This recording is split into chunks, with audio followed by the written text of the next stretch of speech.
Hey everybody, welcome back to my channel. In today's video, I'm going to be showing you guys how to make this epic Katahar with shrimp. Now usually Katahar is made vegetarian style, but today I wanted to put some shrimp in there just to give it a little bit of a different flavor.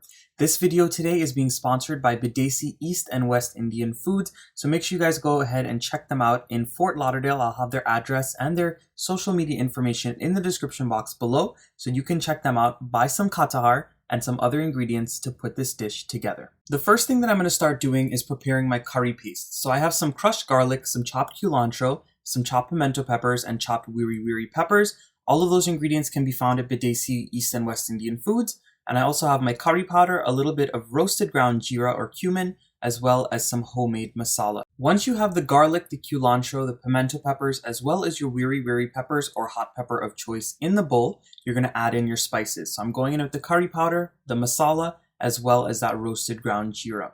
You're going to begin to mix it up, and then you're going to add in some water so this way you can loosen it and make a nice thick paste. Now I wanted to mention that if you did not want to use some of these ingredients such as the culantro or the pimento peppers, you can definitely omit them and you can replace them for other items if you wish. Now that we've prepped the curry paste, I want to prep my shrimp so this way we can begin the cooking process. Into my shrimp that I've washed and I've drained off really well, I'm going to go in with some black pepper, some dried onion flakes, or you can use fresh if you wish, and I'm also going to go in with some garlic powder. Now I like to season my meats and any type of seafood before I cook it just because I find that it adds more flavor. If you didn't want to, then you do not have to do this step, but I totally recommend it. So I'm going to mix these up and I'm going to cook it right away. I'm not going to let this marinate at all. Now once you get all of those shrimp seasoned up really well, you're going to add in some oil into a heavy bottom pot, and once that heats up on a high heat, you're going to go in with your shrimp. You're going to stir fry those for just about 2 to 3 minutes or until they start to get nice and browned. The liquid is evaporated and they are almost fully cooked. They're about 3/4 of the way cooked. So once they get to 3/4 of the way cooked and they're browned a bit, I'm going to take them out, put them into a bowl, and I'm going to set it to the side while I work on the rest of my curry.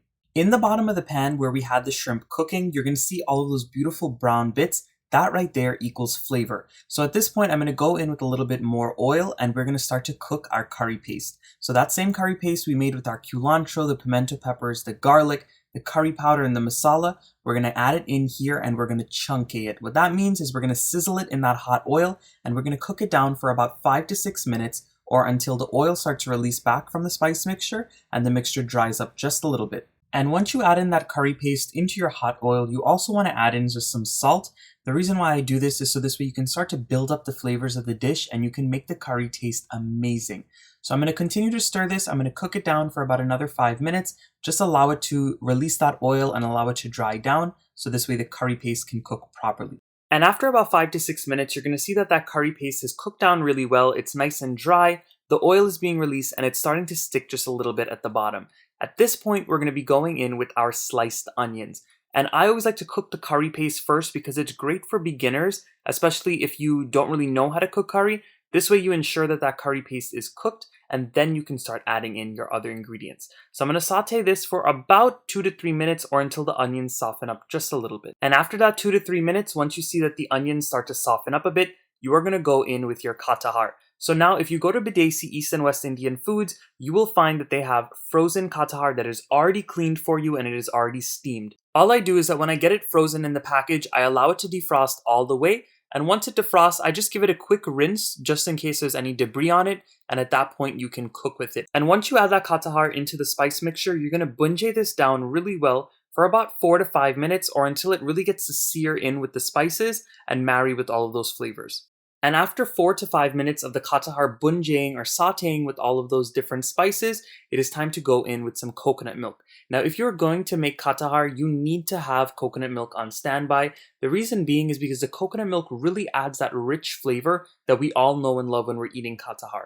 And once you go in with that coconut milk and you mix it all up, you're going to go in with some water. Now, whenever you're using the frozen Katahar like I'm using today, you do not have to add in a whole bunch of liquid to let it cook. It cooks much faster than the fresh one. The reason being is because when things are frozen, they tend to cook faster, and also this Katahar is pre-steamed, so it also takes less time. So I'm only covering it about 1/2 to 3/4 of a way. If you were using fresh Katahar, you would have to cover it entirely with the water and coconut milk. At this point, I'm going to lower my heat to about a medium low, and I'm going to allow it to boil for about 20 minutes to 25 minutes until the seeds in the katahar are nice and tender and until the flesh starts to fall apart a little more. So this is what my katahar looks like after about 15 minutes of boiling on that medium to medium low heat. As you guys can see, it still has a little bit of liquid in it, and when I pressed one of the seeds on the side of the pot, you could see that it was starting to get soft but not fully soft yet. So I'm going to continue to cook this for about another 10 to 15 minutes until the seeds are even softer and until the water reduces a little more. Now after a total of 35 minutes of cooking my katahar, it is nice and thick just the way that I want it, and the seeds are perfectly tender and soft. So at this point, I'm going to go in with my shrimp that we had cooked earlier, and I'm just going to stir that in and cover it and just let it simmer for about 3 to 5 minutes until everything has a chance to marry, and then this will be done. After about 5 minutes of simmering that katahar alongside the shrimp, we're going to go ahead and top with some fresh scallions just to give it a nice freshness and a nice bite, and then at this point we can serve it. As you guys can see, this katahar right here looks super mouth-watering. It is not too thick, nor is it too thin and watery. It is the perfect texture to eat it over rice with some dal maybe, or alongside some other vegetarian or non-vegetarian dishes, and you can even eat it with roti. I had this with oil roti today, and trust me guys, a plate of katahar with fresh oil roti or paratha roti is one of the best things ever. So if you guys enjoyed this quick and simple recipe today, please don't forget to give it a nice big thumbs up, subscribe to my channel if you are not subscribed yet, and make sure to drop those comments down below and let me know what you all would like to see next. I'll see you guys again very soon with another awesome recipe. Bye everyone.